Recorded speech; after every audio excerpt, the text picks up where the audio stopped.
Welcome to Diary of a Private Investigator. This is episode 8. My name is Nathan. I'm your host, and I own and run Dollis Investigations based in Sheffield and Doncaster in England. And on today's episode, we have What Do Surveillance Operatives Wear? How can you catch them out? We are also going to talk about potentially breaching the Official Secrets Act, and I'm going to tell you how the police do the surveillance and which operations I got involved in when I was in the police. So if this is the last episode, you know the fuzz are listening and they've come and locked me up for breaching said act, and I'm incarcerated, so there won't be an episode 9. Boo hiss, boo hiss. And then I'm going to tell you about one of the operations I was on when the criminal turned around to the undercover officer who was wearing a body cam and said, "I think you're a cop." How did that person react? Right, so they're going to be the stories. We have a veritable smorgasbord of stories here that I've written down. My notes are all over the page, all over the shank. It looks like a spider's sort of dipped its feet in ink and then ran all over my book. So you're going to have to bear with me here as I spider off left, right and centre to try and keep on track with the intertwined stories that I have for you today.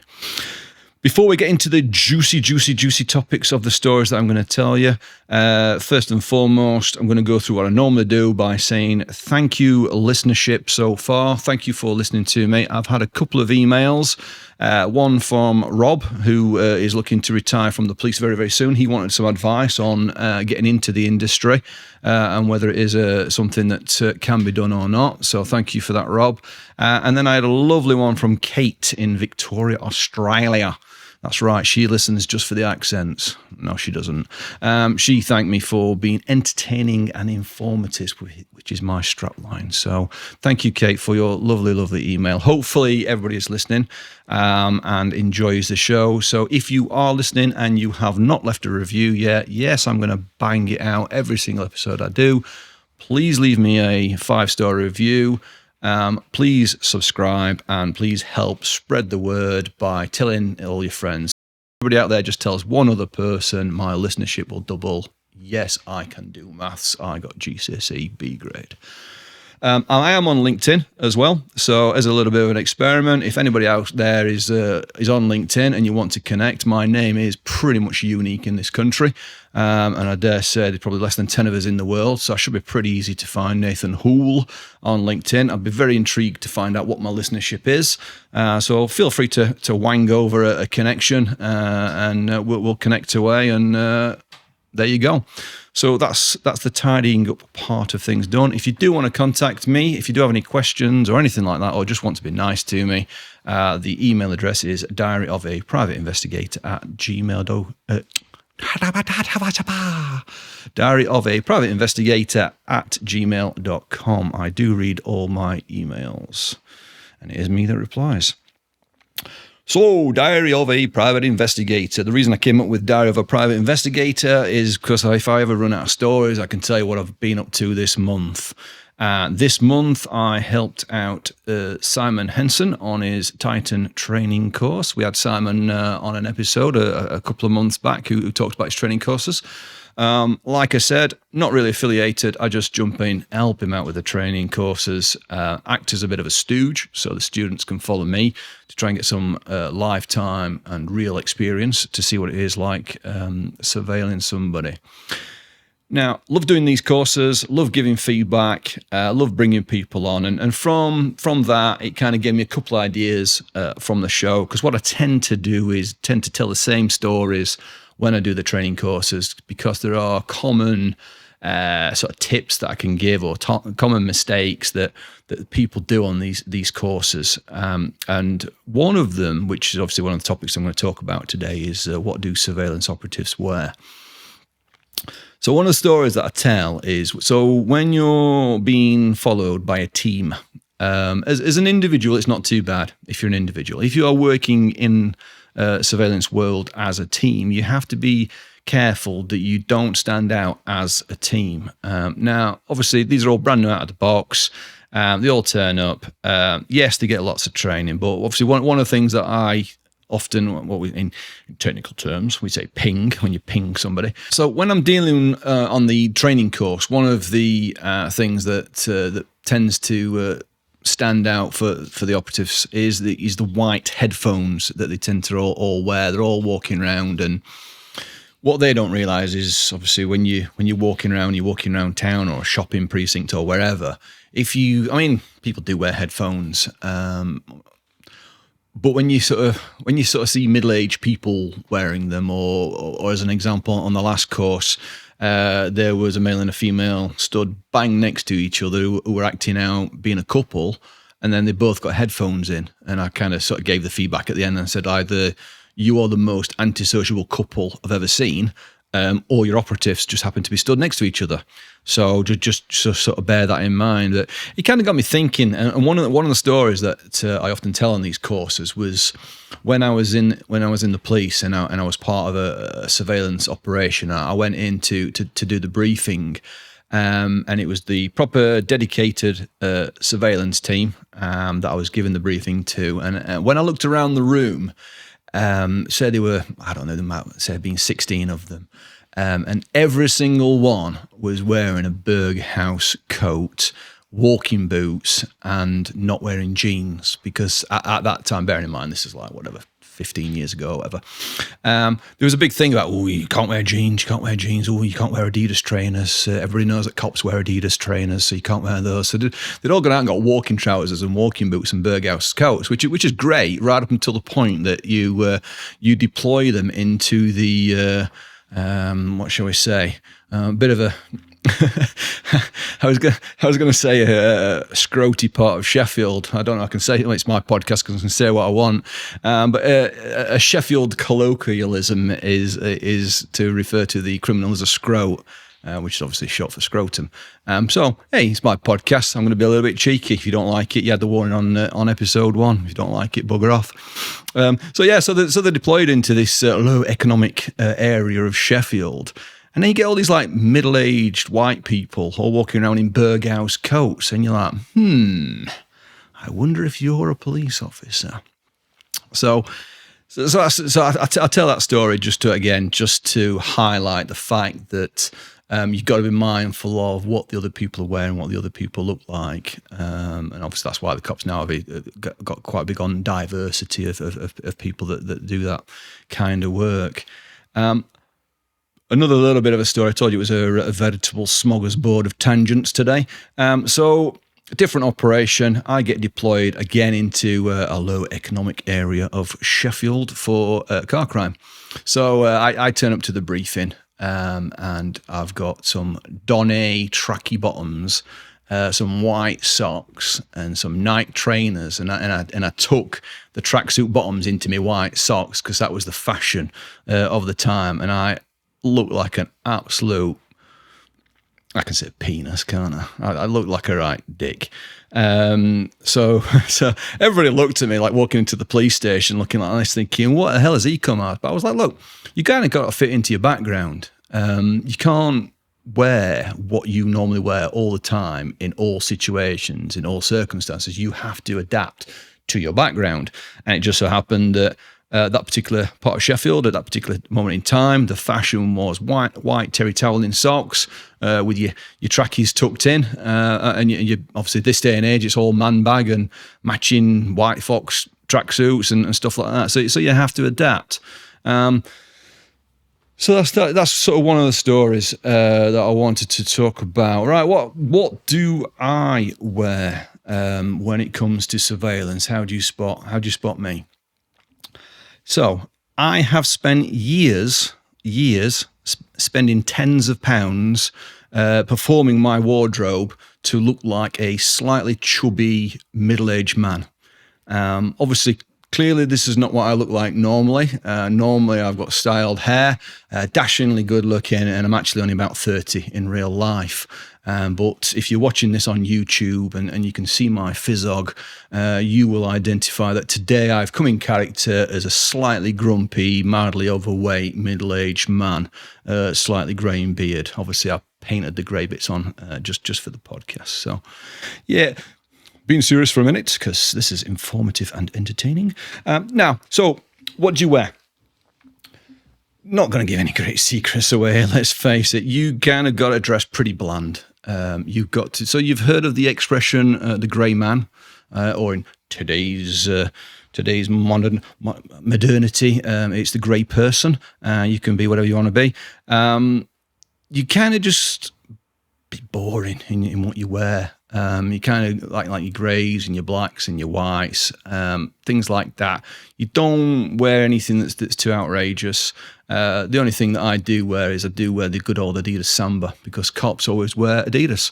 But there aren't very many leather trainers out there. So if you are walking out in all weathers, top tip, you don't really want canvas trainers, because having wet, squelchy feet for the rest of the day is not special. So I will do that. I wear jeans all the time. I wear jeans all the time. So why would I suddenly deploy and wear something other than that? Unless the circumstances dictate. So yes, I do have costumes, as my wife likes to tell me. When I get dressed up, it kind of sets off a slightly different connotation there for depending on where your mind sets out. But yeah, I have various guises.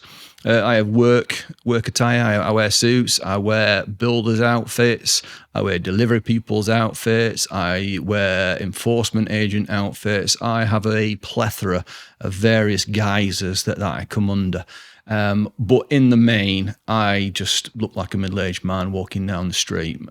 So you've got to fit in with your surroundings. Now, a couple of cheeky stories out there. So working with somebody back in the day, a good friend of mine actually, who's in the industry to this day, and the first time that we met, we were on a job together, and I don't know if it was a birthday present or what, but he got on a pink shirt, and I think it was like Ralph Lauren polo, something like that, with a nice big emblem on the chest.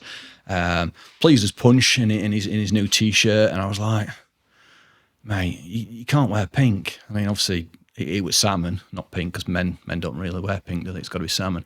I was like, mate, you can't do that. We're following this person all around town, so that cost him £100 to nip out and buy a new jumper to cover it all up. I hope he's listening actually, because I always remember that story. Because this same operative that I'm talking about, he's my sort of age. And he always makes me laugh because he has the baseball cap of invisibility. So you'll be on a job and he's just wearing his normal clothes, blah, blah, blah, blah, blah. Right, we need to go out and do a foot deployment. So every time he gets out of his vehicle to do a foot deployment, he puts on a baseball cap. And he's like, puts his baseball cap. And because it like half covers your eyes, he's like, that's it. Nobody can see me now. I'm invisible. And off he walks. He's walking down the street and you just think, mate, you're actually more conspicuous because you're wearing a baseball cap and like looking around a little bit shifty. So it always tickles me, that one. Now, another story, it sort of gets me onto another story. So when I was on one of Simon's courses, I was in a shopping centre, and he teaches them about the various guises that you can wear. And obviously, when you're following somebody for a prolonged period, it's good to sort of change your appearance. So I'll walk you through, and obviously, I try not to overtly be anti-surveillance for them. I try and make it realistic, but at the same time, I kind of pick up on who's around me, what's happening, just so I can give them some feedback at the end of the course. Because if I just came back and went, yeah, that was brilliant, they'd be like, okay, we're great. So there's always bits and bobs. So I'm in the shopping centre, and I kind of ping a couple of them, thinking, right, yeah, you're one, yeah, you're one, yeah, one. So I see this particular guy in the morning, and I'm walking through this shopping centre. And he walks past me, and he's wearing a farmer's flat cap, and I just almost like burst out laughing because it's so incongruous in those surroundings to be wearing like a checkered flat cap with what he was wearing. So I was just like, mate, I told him afterwards and sort of said, look, it's great that you got changed, you changed your appearance, but you actually stood out because it was comedy what you were wearing. So there are certain tips. Obviously, the ones who have been doing it for the longest, more experienced of us, we just kind of just blend into the background because we just sort of, like I say, we're pretty, can't think of the word, unsensational, something like that. So obviously the ones who are sort of the most experienced of us, we kind of just wear quite bland sort of attire and blend into the background. So the good ones you're not going to spot. I'm not going to say here's how to spot a surveillance operative, because if we're good at our job, you won't see us. I got a job, actually. Like I say, I'm just going to go off on tangents today. This is today's episode tangent. So I got an inquiry from Manchester. So she contacted me and, can you do this job, blah, blah, blah, blah. So I said, yeah, no worries. And she said, you are based in Sheffield, aren't you? So I said, yeah. So she said, that's good. She says, I don't want a local company because I don't want them to be seen. I was like, right, okay, but if they're good at the job, you're not going to see them anyway. But hey, no, that's fine. I'll have that job. I actually have done a job about less than a mile from where I live, and that person didn't see me. So there you go. Right, moving seamlessly into the next thing. Diary of a Private Investigator. What have you been up to this week, Nathan? Right, I watched an episode on TV called Sherwood, based in Nottingham. And typical crime drama, and I'm terrible at watching them because all I do is give commentary, going, oh, you wouldn't have said that, she wouldn't have done that, you can't do this. My missus is sat there saying, will you shut up? So I'm watching, I'm trying to be quiet. So without trying to spoil the ending for anybody out there who's watching this particular TV program, you've got the investigation team who are investigating, and then one of the officers goes out to a safe house and starts talking to this person in witness protection. And then somebody else wears a wire, and then the person that fits the wire is in the investigation team. And then the person goes out, and then obviously they get compromised because there's somebody in the office who's in with the criminals, and they tell them about the wire, and it all goes off. And I'm just sat there going, this doesn't happen like that. So I just want to talk about sort of TV versus drama. Now, obviously, drama's drama. Clues in the title. It's got to be kind of slightly sensationalised and interesting, and get Joe public salivating, going, "Oh, this is what they get up to. Oh, this is brilliant. It's brilliant." That wouldn't have never happened in a million years. So I'm just looking at my notes now. I've written down something called a sterile corridor, which is a bit of a policey term. Now, the people who get involved in witness protection and the people that get involved in the proper undercover covert surveillance kind of are very, very sterile to the police. When I got involved in the covert world, which I'll be talking about shortly, it was in a building that 99% of the cops within South Yorkshire, where I was, didn't even know existed. The people who were in that unit I'd never seen before, didn't know they were cops, because obviously the sort of, well, I suppose they apply for the job, but also the sort of headhunted at an early stage of their career, and they're just drafted off, and people don't know where they've gone. They don't turn around going, oh yeah, I'm in covert policing unit, me. Oh yeah, I'm doing this right, good job. That's it. They have a cover story and off they go. So people don't know that they're in that particular department, because then obviously it doesn't invite compromise, or as of what happened to me when you stood at a tram stop, somebody comes up to you who's in full police uniform and goes, "Hey up, Nathan, how are you going? I ain't seen you for ages." And you're like, shut up, I'm working. So it's all very tight and very sterile. It's sort of a standalone. So, but having said that, comedy story. Back in the day when I was in there, the police had this covert building. And it was covert right up until the point you went on Google Maps, because whoever was in charge of buildings and maintenance had obviously put in Google that it was a police building. So it was like hyper secret, hyper covert, unless you go on Google and then it says police building. But obviously that's like whatever, 15, 20 years ago. So hopefully they've changed that now and got a new building that you can't see. But again, as an aside, in Sheffield, somebody with a sense of humour, the Alps complex where the helicopter used to be, and the sort of road traffic unit and stuff like that. It's on Let'sby Avenue. But that's a true story. So if you type in Let'sby Avenue in Sheffield, you'll see where the police helicopter used to be. That is not a covert building, so I'm not giving away any trade secrets there. There is a big sign on the building going South Yorkshire Police, so I shouldn't get into trouble for that. That's saying the obvious.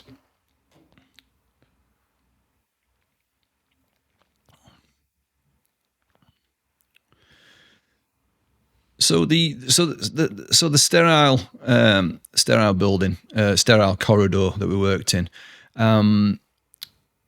completely off grid, completely off the map. And one of the cases that I dealt with, and I've just Googled this before I came in, because when you join the police, you have to sign the Official Secrets Act. Obviously, it's a criminal offence if you then start to talk about things like that. So, like I said, tongue in cheek. Hopefully, I'm here next month and I've not been hoiked away. But back in day, I want to say, I can only say that in Yorkshire. Back in day, there was something called the Red Centre. Ooh, Red Centre, and it was so super top secret. And I was involved in a job. Now, the Red Centre, for those that don't know, it's kind of the brains, the hub of where you would run a live kidnap situation for. And the surveillance team were also using this Red Centre. And I got invited into the Red Centre one day, and it was like, oh, this is exciting. This is, and it was so exciting that I wasn't allowed to talk because it was like super serious atmosphere, and there was a big sort of map on the wall, and the surveillance team had all got trackers on the car, so you're looking at this map and you can see where all the surveillance team are, and then the helicopter goes up, and then you got the helicopter from miles around, zooming on the target vehicle, and you got a screen watching this, and it was literally like, this was one time where it's like from TV. This is brilliant. This is amazing. You sort of sat there in awe with all these people with pips and crowns on the shoulders, and make it happen and make it so, and zoom in on this and do this, and you're watching all these bots going round a map and what have you, and thinking this is brilliant. And then fast forward 15 years, and I come into the private sector, and I get my first surveillance job. And like I say, I kind of been involved in the police sort of surveillance side of things, where we've got teams, we've got like motorbikes, we've got helicopters, we've got however many cars, 3 to 6 cars, depending on the operation. We have different types of vehicles, you name it, they've got it. They've got the resources. And coming to the private sector, got given a job on surveillance, tip up, get the briefing. I'm like, right, okay, who am I working with today? And it's like, yeah, you're on your own. I'm like, hey, I'm on my own. Like, yeah. I was like, well, I'm looking at an address that basically they come out, they go left, they leave the estate. They turn out, they turn right, they leave the estate. I can't cover both exits, then do a follow, then follow them around town or wherever they're going to go, and then follow them back to the address. I'm going to blow out pretty quick. And it was like, yeah, welcome to the private sector where things are done on the cheap. So that was, again, one of the reasons why I thought I better set up my own business to make sure that things are done correctly. So yeah, that was my intro into the difference between what the police side of things do with their surveillance and all their operatives and everything that they've got, all the resources compared to the private sector. Because at the end of the day, the private sector, obviously, you got a client, so they're putting their hand in the pocket. And like everything in life, if you want something done right, you've got to be prepared to pay for it. If you pay peanuts, you get monkeys, unfortunately. So if you are looking around for a surveillance company, obviously I'd recommend Dollars, but make sure you get what you pay for. So, sterile corridor. I love that turn of phrase because it always brings me back to one of the operations that I was involved in. Now, like I said, what should happen is we should have been taken out of the main police station and worked in a different building. And I'm kind of skipping between a couple of jobs that I was on. One, I eventually moved to this covert building, but this particular job that I was on was run from a police station. And we're on the second floor, and there's a corridor, and then one side of the corridor you've got the proactive team and the intel team and things like that, and then literally the other side of the corridor, 3 feet away, you've got another door, and that's me and my mate Andy, who are working on this covert job. And we had to lock the door. Nobody was allowed in. Nobody was allowed to know what we were doing. But we had to have access to the proactive team's car because they wouldn't give us a car. They wouldn't allow us a car. So the detective chief inspector, who was running our operation, went to go and have a word with the detective inspector who was in charge of the proactive team and said, you need to lend Nathan and Andy a car. Whenever they need a car, you have to lend them a car. And he was like, why, what for? I can't tell you. And he was like, but I need to know. It's like, no, you don't. He's like, so I've got to lend them a car whenever they ask for it and I can't know what they're doing or where they are. That's right. And obviously this got his back up a little bit. So one day we walk into office and this DI follows us in. And again, it's not like TV. You don't have all your wanted people on your wall, covering all your wall, or your intel or your maps or anything like that. You're literally in a sterile office. You've got a desk, a computer, everything's out of sign, all exhibits, etc., in locked cupboards that only you've got the access to. So there's no way you can walk in and snoop around like they do in the shows. Oh, what are they up to? So this DI follows us and he's like, right, I need to know what you guys are up to.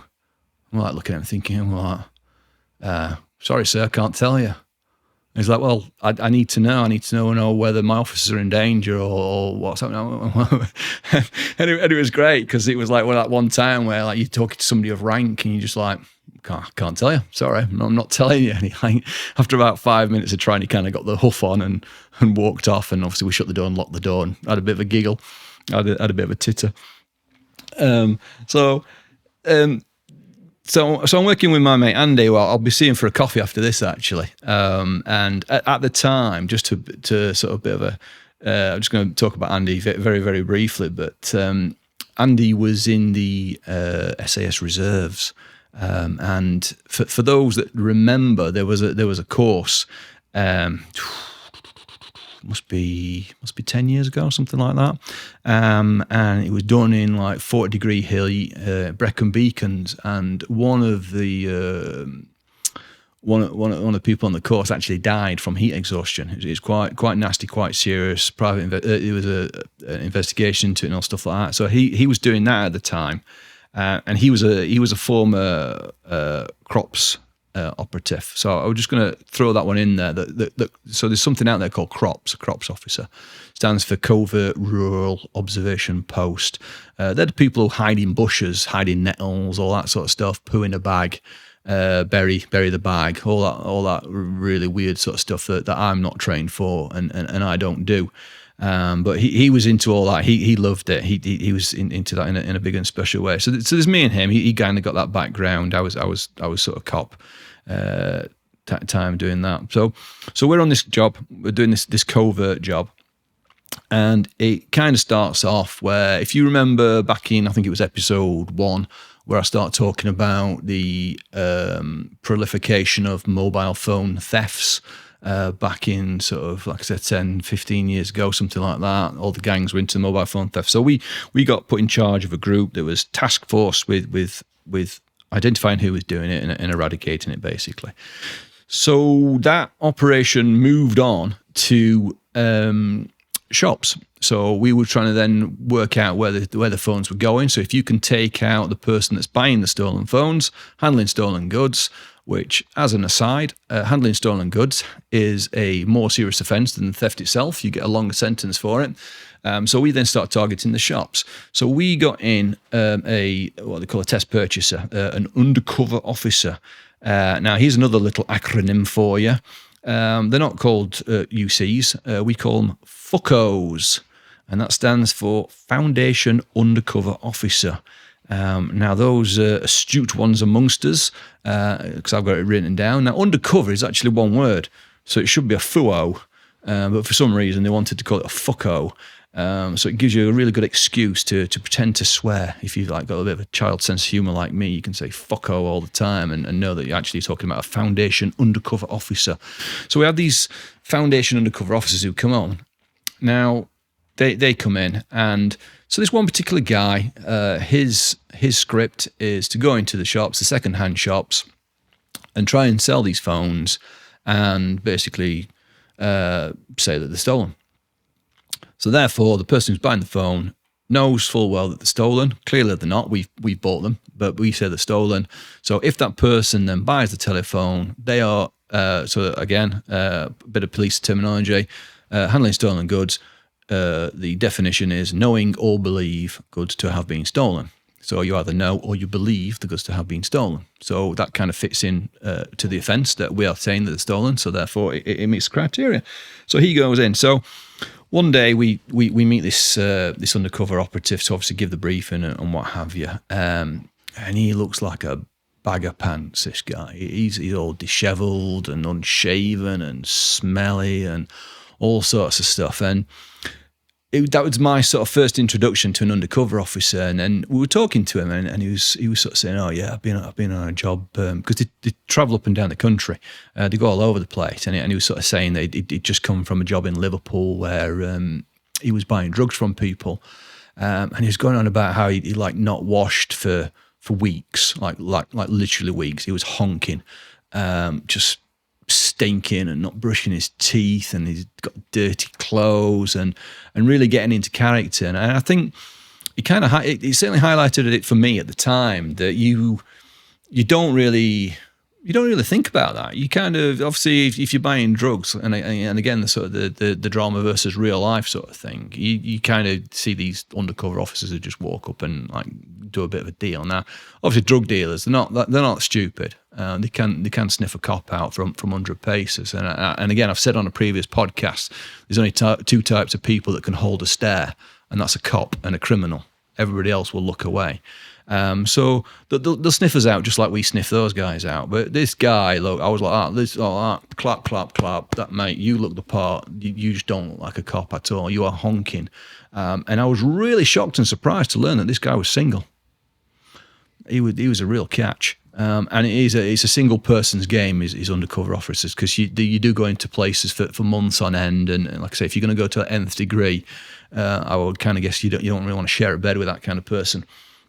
So we met him. Now, something that I read, there's a story out there as well about there was an undercover officer that was doing obs. I can't remember what the background to it was, but there's an undercover officer and he's doing obs, and he's basically a beggar in the street. He's a tramp, and he sat there, typically scruffy, holes in his shoes, begging bowl, all that kind of business.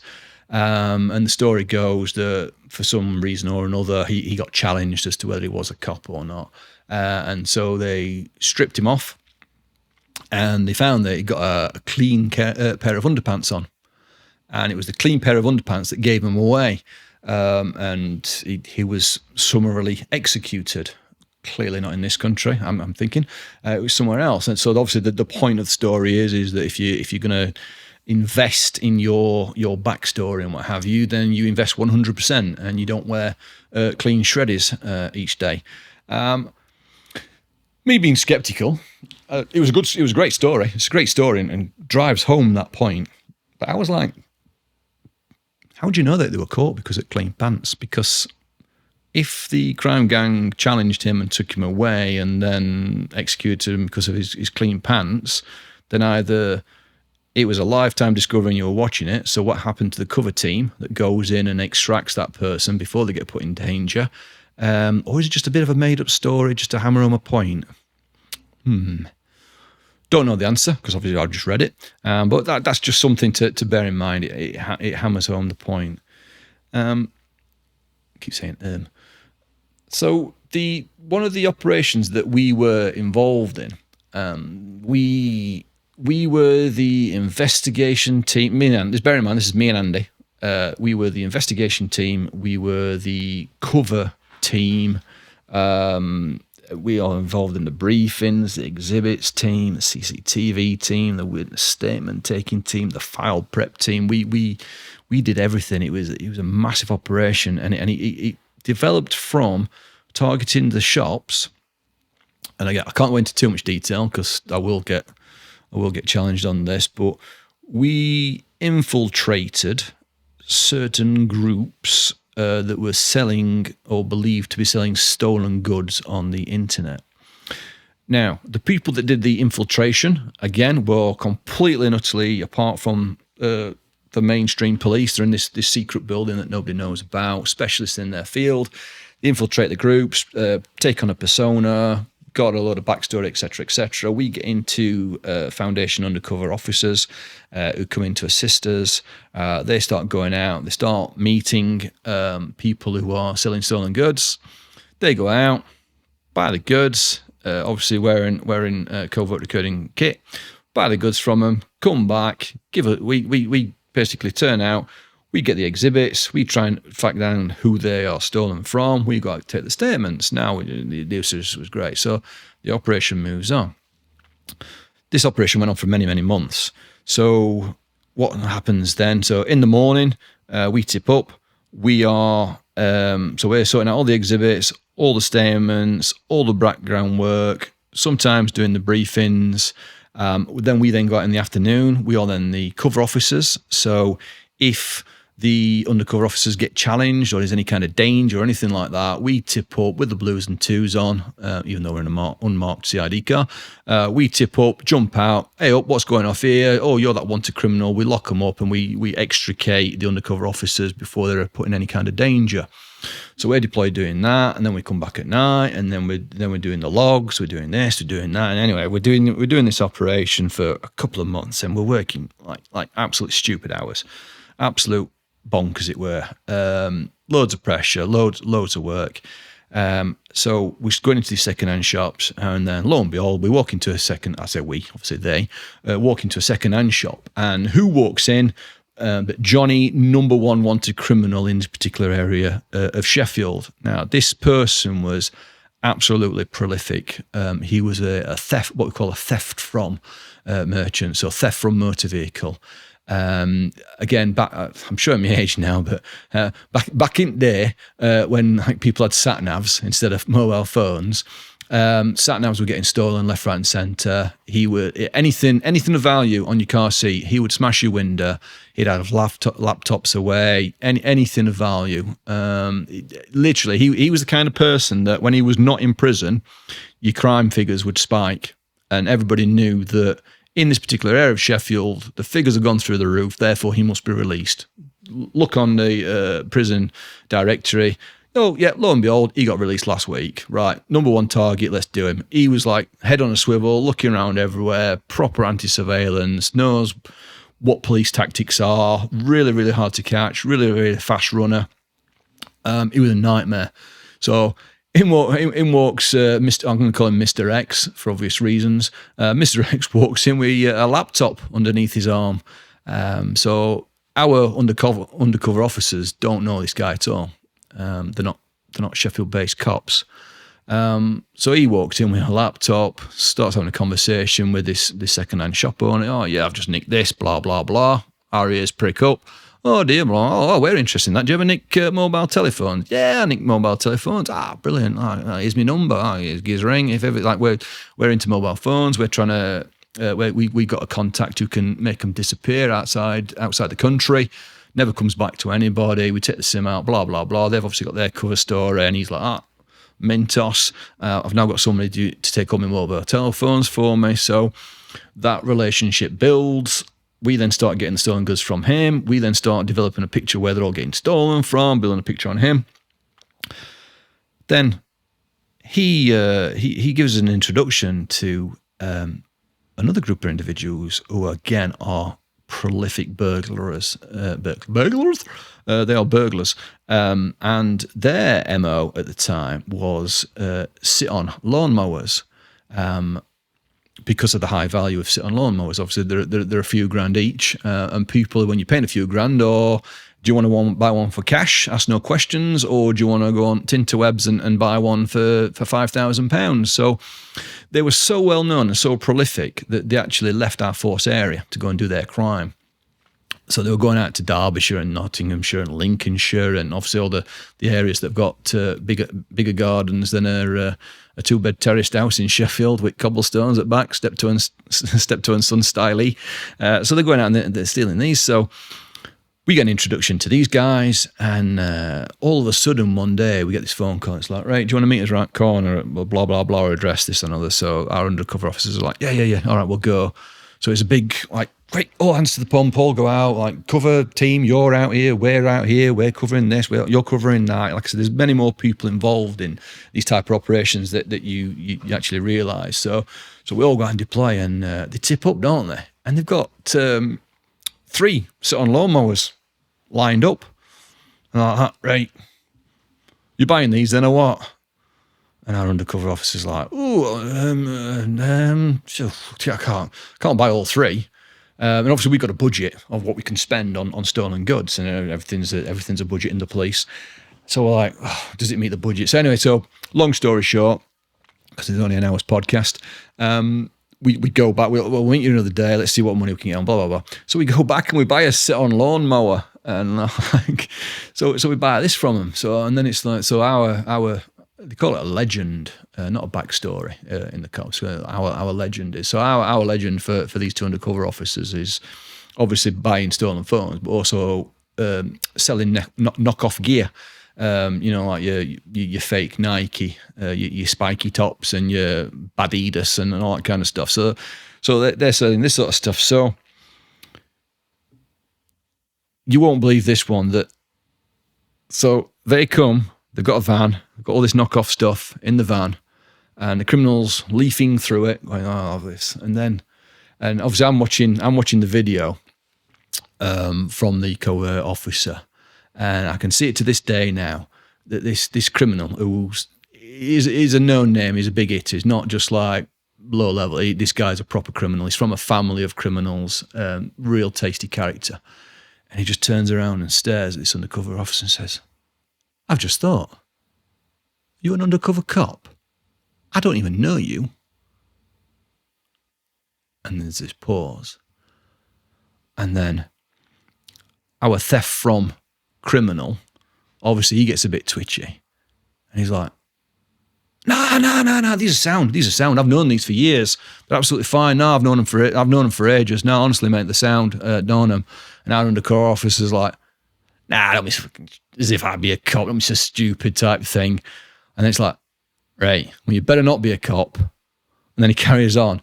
And there's like a big, suddenly realised that nobody's actually breathed for 30 seconds while they're like, oh my God, what just nearly happened just there. But it was brilliant because our theft from guy, obviously his reputation was on the line. So rather than just going, yeah, oh, you're a cop, because he'd done the introduction, he was like, no, these are sound, no, they're definitely not cops. And I thought, he's going to get a right beating, because obviously moving on, we do all this, we obviously put these guys in prison.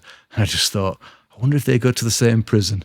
And I wonder if Mr. Big looks at Mr. Medium and says, I'm here because of your introduction. So I often wondered what happened to that guy.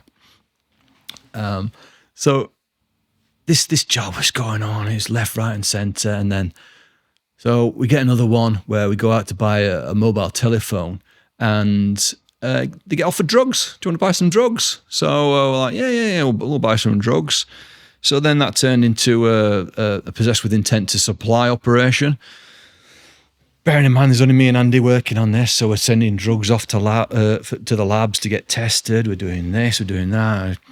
So the day comes to about 3 months later, all this work, and the DCI turns around and sort of says, right, this job's getting really, really big. We're going to have to cap it off. You now need to prepare files on all the jobs that you've got. And we're like, oh, okay then. So we look at it, and we narrow it down. And I've wrote the figures down here. We narrow it down to 19 different jobs with 29 suspects. So we then develop a 3-day operation where we bring in all the task force, all the uniformed cops, and the proactive team, and the this team, and the that team, and they go out and they do all the arrests, and everybody's raided simultaneously, because obviously once you do the arrest, that then sort of shows out to the undercover officers that they're undercover officers, because there's obviously going to be a commonality, because if they all get locked up at the same time, they're all thinking, well, where's the evidence come from, what happened? So this is a time where obviously they're then taken away from the scene. We go in, we do them all, the whole house searches, recovering stolen goods, absolute loads and loads of work. So we do all that. And we get all this work in. They all get locked up. We're then left to do all the file preparation side of things, the mundane, unsexy, typing away statements, all that kind of stuff that they don't show you on TV because it'd be dull as dishwater. And I think they gave us 2 staff, so it was me and Andy plus 2, and it was like, 19 cases, get them all to court, get them all evidential standard, and like you turn up to work every day and like your brains are melting out your ears, and you're like, oh my God, you've just done 3 months of working 60-hour days, and now you've got to do all the file prep. And you're doing all this, and but we got it home. We got it home. How you do? Can't do enough for a good job. So we got the convictions. Pretty much every single one, I think, bar one, we got before court, and they all got convicted, and they went away. And I was due for a chief constable's commendation, but I never got it because I left the police before I received it. So. Hey ho! So that's one piece of A4 I never got to thank me for all those hundreds and hundreds and hundreds and hundreds of hours that I did. But I'm not bitter and twisted, like the Murphys. So there's some of the jobs that I got up to in the police and what we do. The differences between the police world, where you've got resources upon resources. Obviously, they have a budget. You've got staff for this, staff for that. Helicopters, undercovers, absolutely brilliant. Private sector, you come in and you're lucky if you're working with a second person or even a third person or a fourth person. So I get lots of questions about what's it like doing the surveillance sort of side of things in the private sector. And it's good. It's good, and it's good to have seen it done properly, because like everything in life, if you know how it's done properly, you then kind of know how to bend the rules and make it work.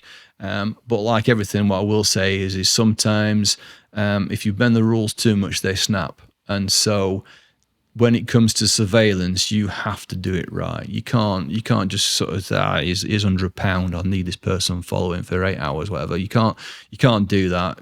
One of my sayings is, you can only get caught once. When you do surveillance, you can only get caught once, because once you are caught, that job is blown, and then it doesn't matter if you put another team on it, another company on it. Once it's blown, it's blown. So if you're going to do it, you need to do it right. So that's a wrap on what I got up to into the police. Well, some of the stuff that I got up in, keep doing that. I'll start that one again. So that is a wrap on today's episode. Some of the stuff that I got up to in the police, it does tickle me. I'm just going to throw this one in right at the very end, because when I joined LinkedIn, sort of whatever it was, 4 or 5 years ago, it was just to promote my own business. I got challenged on LinkedIn, and somebody sort of, because I put a post on about it was a covert camera or something like that. Anyway, people just didn't like that. Oh, you can't talk about covert cameras. You can't let them know what we do. And there was this one particular guy who really went for me. He was like, who do you think you are putting this kind of stuff on LinkedIn? Don't you know that people follow us? I bet you're not even a cop. I bet you're not even being a cop. You're that stupid. Show us your credentials. Show us a certificate for your training courses. And I like, do you know when you look at it and you're like, I think I've said this tip before in another episode. Never type anything out when you're angry. And I read it and I was like, mate, what are you on about? So the moral of that story is either I'm a really good storyteller and I've just made all that up, or I was actually in the cops. I'll leave it for you to work out whether it was the truth or whether it wasn't. Ooh. So you've been listening to Diary of a Private Investigator. Remember what I said. Leave me a review. A 5-star review is always better than just a review. Leave me a good review if you like it. Please subscribe. Please spread the word. Join me on LinkedIn. Let's make this podcast big. We're getting to the point now of listenership where we're going to be looking at sponsorship soon. If anybody is interested in sponsorship, we're hitting figures now that it's going to be a realistic possibility. So if you don't want me to sponsor by Durex condoms or any other companies out there, and you've got a vested interest in this kind of work, please ping me an email. I don't want to sound a salted devil. I have got a little bit of integrity, just a little bit. I've been Nathan, and I'll catch up with you next month. Thanks a lot.